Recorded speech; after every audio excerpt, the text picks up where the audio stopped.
राहुल गांधी की भारत जोड़ो यात्रा पर सियासी घमासान जारी है। बीजेपी ने राहुल की यात्रा पर निशाना साधा, कहा कि कांग्रेस टूट रही है और राहुल भारत जोड़ो यात्रा निकाल रहे हैं। एमपी में राहुल गांधी की यात्रा में कमलनाथ के शामिल न होने को लेकर भी बीजेपी ने निशाना साधा। इस पर कांग्रेस पलटवार कर रही है।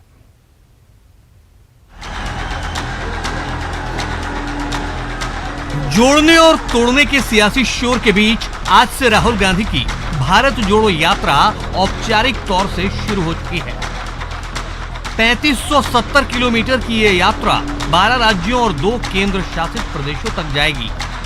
5 महीने तक चलने वाली इस यात्रा का कन्याकुमारी से आगाज हो चुका है। इधर राहुल गांधी की भारत जोड़ो यात्रा पर बीजेपी हमलावर है। नरोत्तम मिश्रा ने राहुल गांधी की यात्रा पर सवाल उठाते हुए कहा कि टुकड़े टुकड़े गैंग का समर्थन करने वालों को यात्रा निकालने का अधिकार नहीं है। भारत तेरे टुकड़े होंगे के नारे लगने के बाद सबसे पहले राहुल गांधी समर्थन देने गए थे। खुद कांग्रेस टूट रही है और वो जोड़ भारत को रहेंगे। अब कितना अजीब विषय है और शब्द पे आपत्ति इसलिए है कि वो व्यक्ति जो भारत तेरे टुकड़े होंगे इंशाअल्लाह इंशाअल्लाह टुकड़े टुकड़े गैंग के पास नारे लगने के बाद सबसे पहले पहुंचा था, वो भारत जोड़ो यात्रा निकाल रहा है। आज तक स्पष्ट नहीं कर पाए कि भारत टूटा कहां से है। टूट कांग्रेस रही है, जोड़ भारत को रहा है। नरोत्तम मिश्रा ने एमपी में राहुल गांधी की भारत जोड़ो यात्रा में कमलनाथ के शामिल न होने को लेकर भी सवाल उठाया। कहते हैं राहुल गांधी से कमलनाथ के मतभेद हैं, इसलिए कमलनाथ को राहुल गांधी की यात्रा से परहेज है। साथ में ये भी जोड़ते हैं कि अशोक गहलोत का राष्ट्रीय अध्यक्ष बनने का रास्ता साफ हुआ है। शायद इससे कमलनाथ नाराज है। उनके साथ ही गहलोत जी का शायद राष्ट्रीय अध्यक्ष का मार्ग साफ हुआ है। हो सकता है इसलिए खिन्न हो। उन्होंने जो पत्र दिया मैंने देखा, उसमें लिखा है कि नगरीय निकाय चुनाव की व्यस्तता है, लेकिन पिछले नगरीय चुनावों में तो वो कहीं नगर पालिका नगर पंचायत में गए ही नहीं थे। कमलनाथ के भारत जोड़ो यात्रा में शामिल न होने को लेकर कांग्रेस ने सफाई दी है। कांग्रेस मीडिया विभाग के अध्यक्ष के मिश्रा का कहना है कि कमलनाथ गांधी परिवार के लिए पूरी तरह से समर्पित हैं।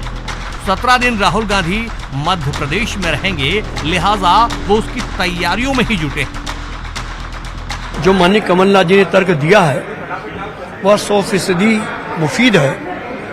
डॉक्टर गोविंद सिंह जी उनके प्रतिनिधि के तौर पर वहां शिरकत करेंगे और माननीय कमलनाथ जी के प्रदेश में राहुल गांधी जी 17 दिन रहेंगे। अब तो कमलनाथ जी रहेंगे ही उनके साथ में। और जो परिवार नेहरू गांधी परिवार के प्रति जो लीडर समर्पित रहा हो, उनके मामले में तो ऐसे प्रश्न विचाराधीन ही नहीं होने चाहिए। इधर प्रदेश अध्यक्ष बीडी शर्मा ने भी राहुल की भारत जोड़ो यात्रा पर हमला बोला। उन्होंने कहा कि कांग्रेस जोड़ो यात्रा कांग्रेस की जरूरत है और राहुल गांधी भारत जोड़ो यात्रा निकाल रहे हैं। कि भारत जोड़ो यात्रा वगैरह वगैरह ये तो एक सपना वो देखते हैं, वो कांग्रेस को जोड़ है। शायद मुझे लगता है कि ये उनके लिए महत्वपूर्ण है, क्योंकि कांग्रेस जिस प्रकार से खंड खंड हुई है और राहुल गांधी जैसे नेताओं को न तो भारत की संस्कृति से न भारत के मूल्यों से किसी प्रकार से सरोकार नहीं है, ऐसा व्यक्ति भारत जोड़ो यात्रा की बात करे तो बेईमानी साबित होती है। कि जिनको किलो लीटर में अंतर नहीं पता होता, जिनको एक नहीं ऐसी कई चीजें जो भारत के स्वत्व के साथ सरोकार रखती हैं, उनसे राहुल गांधी का कोई सरोकार नहीं है। तो कांग्रेस एक परिवार तक सिमट गई और आप भारत जोड़ो यात्रा की बात कर रहे हैं। कहते हैं सियासत में यात्राओं का बड़ा महत्व है। बहुतों को इन यात्राओं ने सत्ता तक पहुंचाया है। अब बड़ा सवाल ये है कि राहुल की ये यात्रा कांग्रेस की डूबती नैया को पार लगाएगी या और डुबाएगी। लेकिन इसके जवाब के लिए आपको 2024 तक इंतजार करना होगा। फिलहाल तो राहुल गांधी की इस यात्रा पर सियासी घमासान जारी है। Bureau report, news 18 Madhya Pradesh Chhattisgarh. Income tax विभाग ने बुधवार को देश भर में एक साथ 100 ठिकानों पर छापा मारा।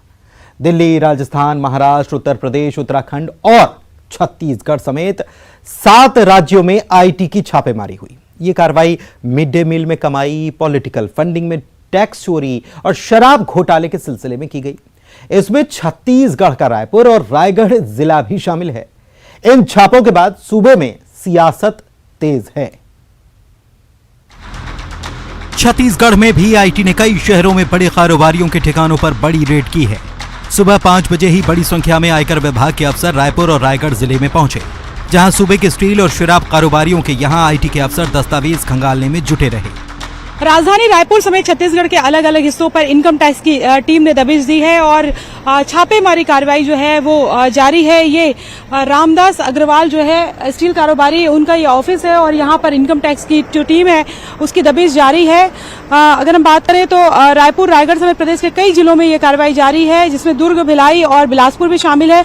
इनकम टैक्स की चोरी की आशंका के चलते आईटी की दबिश जारी है। कारोबार से जुड़े दस्तावेज और इलेक्ट्रॉनिक डिवाइस की आईटी जांच तो कर ही रही है, उसके साथ ही कारोबारियों के जो सीए के दफ्तरों में भी ये जांच चल रही है। राजधानी रायपुर, रायगढ़ और बिलासपुर समेत कई जिलों में आईटी की टीम ने दबिश दी। जानकारी के मुताबिक लोहा कारोबारी, रियल एस्टेट कारोबारी, ट्रांसपोर्ट व्यवसायी और शराब कारोबारी समेत कई ठेकेदारों के करीब 10 से ज्यादा ठिकानों पर आईटी की टीमों ने रेड की है। शराब व्यवसायी अमोलक सिंह भाटिया और स्टील कारोबारी रामदास अग्रवाल के ठिकानों पर के साथ ही रायपुर के ऐश्वर्या किंगडम में भी छापे जारी है। तो ये आप देख सकते हैं सीआरपीएफ के जो जवान हैं वो यहाँ पर तैनात किए गए हैं। वो है यहाँ पर गाड़ियां आप देख सकते हैं, इन गाड़ियों के जरिए जो है इनकम टैक्स की टीम यहाँ पर पहुंची है और अंदर लगातार दस्तावेज जो है वो खंगाले जा रहे हैं। रायपुर में लाविस्टा, ऐश्वर्या किंगडम और उडला समेत रायगढ़ के फ्रेंड्स कॉलोनी में आईटी टीमों ने दबिश दी। इन ठिकानों पर कारोबार से जुड़े दस्तावेज, इलेक्ट्रॉनिक डिवाइस की जांच चल रही है। कारोबारियों के सीए के दफ्तरों में भी जांच चल रही है। आईटी रेड को लेकर सीएम भूपेश बघेल का कहना है कि मैंने तो पहले ही बता दिया था कि आईटी के छापे पड़ने वाले हैं और अभी तो ईडी और सीबीआई भी आने वाली है। मैं तो पहले ही बोला था, अभी कौन सा आया है? आईटी, अब ईडी भी पीछे पीछे आई। मैं तो पहले ही बोला था, अभी कौन सा आया है? आईटी, अब ईडी भी पीछे पीछे आई। इधर बीजेपी ने सीएम के बयान पर पलटवार करते हुए कहा कि इसे राजनीति से जोड़ना ठीक नहीं। रमन सिंह जब सीएम थे तब भी छापे पड़े हैं। कि माननीय मुख्यमंत्री जी हर चीज को राजनीतिक चश्मे से देखते हैं, जो उचित नहीं है। और माननीय मुख्यमंत्री जी और उनके मंत्री को इतनी घबराहट क्यों? आईटी का छापा को पहली बार थोड़ी पड़ रहा है। ये तो जब कांग्रेस सत्ता में थी, जब यूपीए सत्ता में थी, तब भी आईटी का छापा पड़ता था। तो आज कोई नई बात हो गई क्या है? डॉक्टर रमन सिंह जी जब मुख्यमंत्री थे उस समय भी छत्तीसगढ़ में छापा पड़ा है, तो ये कहना गलत है कि कहाँ कांग्रेस की सरकार है वहाँ छापे पड़ रहे हैं। जहाँ बीजेपी की सरकार है वहाँ भी छापे पड़े हैं और पड़ते रहते हैं। ये स्वतंत्र इंस्टीट्यूशन है, जो सूचना मिलती है वो अपना काम करते रहते हैं। इस पर राजनीति करना और आरोप लगाना मैं समझता हूँ बेतुकी है। और ये आरोप लगा के आखिर क्या बताना चाहते हैं?